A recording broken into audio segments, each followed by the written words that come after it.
అసలు శ్రీకృష్ణుడు గోవులను ఎందుకు ప్రేమిస్తాడు? ఆ రహస్యం గురించి తెలుసుకుందాం. కృష్ణుడు గోవులను ఎందుకు ప్రేమిస్తాడు? ఇది ఒక ప్రశ్న కాదు, ఒక రహస్యం కూడా. ఈ రహస్యాన్ని అర్థం చేసుకుంటే మన జీవితంలో ధర్మాన్ని కూడా అర్థం చేసుకుంటాం. ద్వాపరయుగంలో కృష్ణుడు ఒక సామాన్య గోపాలకుడిగా కనిపించేవాడు.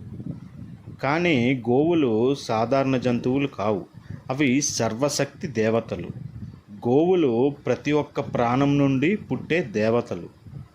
కృష్ణుడు గోవులను పెంచేవారికి ఒక గొప్ప గౌరవం ఇచ్చేవాడు.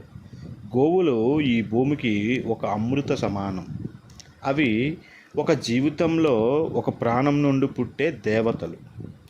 గోవులు కేవలం పాలు ఇచ్చేవి మాత్రమే కాదు, అవి ప్రకృతి యొక్క స్వచ్ఛతకు, దయకు మరియు పోషణకు చిహ్నం.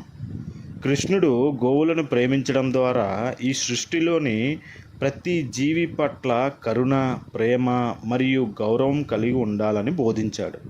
ధర్మం అంటే కేవలం నియమాలు పాటించడం కాదు, అది సానుభూతి, సేవ మరియు పర్యావరణ పరిరక్షణ.